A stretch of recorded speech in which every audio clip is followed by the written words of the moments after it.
Hello MotoGP enthusiasts. Welcome back to ZNGP Today. Toprak Razgatlioglu called Silverstone a difficult outing that exposed a riding style gap he still needs to close for MotoGP.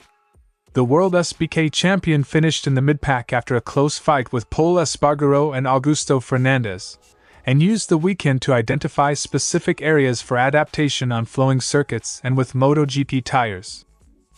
Jack Miller described Yamaha's Silverstone result as a blunt indicator of the package's current competitiveness, saying he gave my all, but still finished outside the points fight as Aprilia and others managed tires far better across the race. Fabio Quartararo called Silverstone an unusual race rather than evidence of a chaotic 2026 title fight, lamenting a difficult weekend for Yamaha and stressing that Aprilia's package simply suits the circuit. He finished demoted after a post-race penalty, and used the weekend to underline where Yamaha must improve. Don't forget to click subscribe button and the bell icon for MotoGP news update.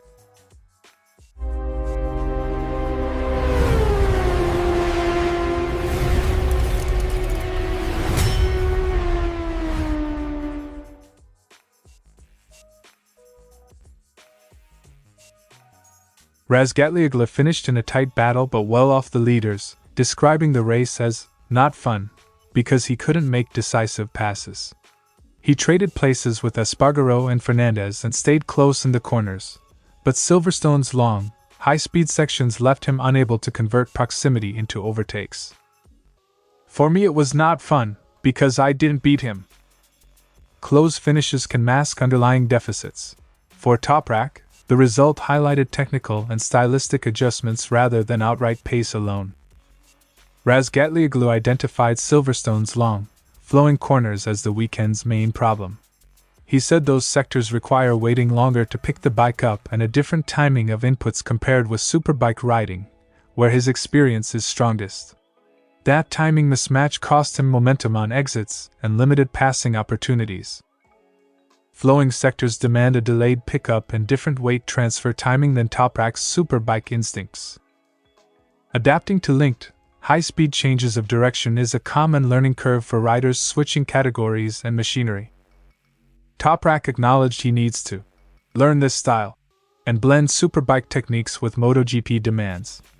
He's comfortable in slow, stop-and-go corners but must develop patience and different pickup points for long radius turns.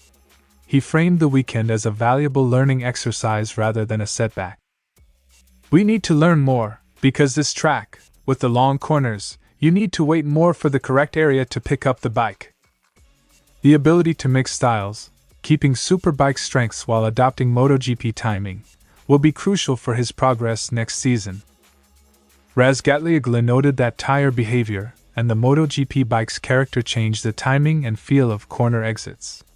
He flagged Aragon as another circuit that could be difficult for his current style, but also saw positives to build on and expected further adaptation as he gains more laps on MotoGP rubber. Tire interaction and bike character are central to the adaptation process. Some tracks will expose the gap more than others. Targeted work on pickup timing, throttle modulation, and tire warm-up routines will accelerate his learning curve. Toprak Razgatlioglu's Silverstone weekend was a reality check and a roadmap. He knows where to improve and is treating the experience as constructive. The immediate focus will be blending superbike strengths with MotoGP timing, refining pickup points and flowing corners and testing adjustments at Aragon. If he can translate these lessons into practice, his competitiveness on long, fast circuits should improve next season.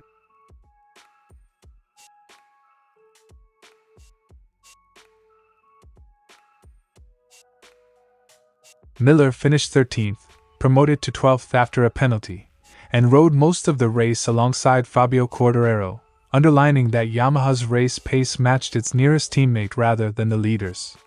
He accepted the result as a realistic reflection of where the team stands right now. I gave my all today and unfortunately my all today was 13th position. Miller's tone was frank. The weekend exposed gaps that require technical and strategic fixes rather than driver blame. The race was defined by tire drop, particularly in the final 7 laps. Miller said the track felt slipperier and that even with careful tire management the performance fall-off was significant, limiting late race pace and overtaking opportunities. Tire life, not outright speed, decided many positions in the closing stages. On a circuit like Silverstone, small differences in tire management translate into large time losses over a race distance. Miller highlighted Aprilia's consistent tire conservation as a major factor in the result, noting their package has repeatedly shown strong race durability. That contrast left Yamaha fighting in the midfield despite competitive single-lap moments. Aprilia's package currently converts qualifying speed into sustainable race performance better than Yamaha's. Closing that gap will require both mechanical improvements and refined race strategies. Pramac team director echoed Miller's assessment. Qualifying speed was there, but tire degradation prevented a stronger race finish. The team identified grip and race-long competitiveness as the main areas to address, aiming to improve consistency across stints rather than only on single laps. Short-term focus: improved grip and tire management to be competitive over a full race. Engineers will likely prioritize suspension, tire pressures and electronic maps to reduce mid-race drop-off. Miller's weekend suggests Yamaha must balance qualifying aggression with race durability. The team will analyze tire data, tweak setup choices and explore strategies to limit late race decline. Rider feedback will guide incremental changes ahead of Aragon, where different circuit characteristics will test those adjustments. Fixes will be iterative. Setup, tire strategy and rider inputs must align to regain consistent race pace. A focused development window and targeted test work could narrow the gap if the team prioritizes race distance metrics. Silverstone exposed a clear performance shortfall for Yamaha. Single-lap flashes exist, but race-long tire management and grip are the decisive weaknesses. Jack Miller's candid assessment frames the challenge simply: the team must convert qualifying potential into sustainable race pace. If engineers and riders can find a better compromise between early speed and tire preservation, Yamaha can climb back into regular points contention. Until then, midfield battles will remain the norm.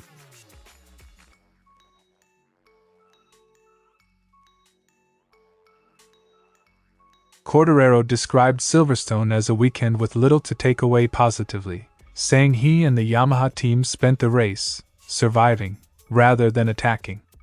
A post-race penalty for a tire sensor infringement further soured the result, dropping him down the order after an already frustrating day. "We didn't have fun at all."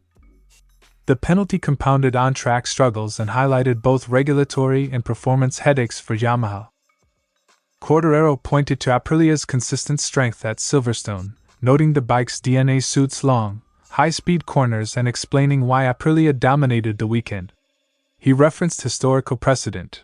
Aprilia and similar packages have performed well here in recent years, to frame the result as circuit-specific rather than symptomatic of a wider championship imbalance. Aprilia's chassis and aero balance excel on Silverstone's flowing layout. Circuit characteristics can magnify manufacturer strengths. Silverstone plays to Aprilia's advantages. Quartararo said Yamaha struggled to push and match early leaders, and that tire management was a decisive factor across the field. He described the race as one to survive, with limited opportunities to exploit pace due to grip and degradation issues that affected Yamaha more than some rivals. Tire life and grip were central constraints for Yamaha's race performance. Addressing tire behavior and race-long grip will be a priority for engineers before Aragon. Rejecting the notion of a weird championship, Quartararo argued the season's variety of winners reflects competitive depth rather than randomness. He cited strong performances from multiple riders and suggested that track-by-track differences explain many surprising results, expecting circuits like Aragon to favor different manufacturers and restore familiar pecking orders. "I don't think it's a really weird championship. A diverse set of winners can indicate parity and evolving development curves rather than systemic unpredictability." Quartararo expects Aragon to present a different challenge and believes Aprilia will remain competitive there too. For Yamaha, the immediate task is improving race distance grip and converting qualifying flashes into sustainable race pace. Quartararo's move to Honda in 2027 was noted, but his focus remains on extracting performance from the current package. Short-term focus, tire management, grip improvements, and translating single-lap speed into race results.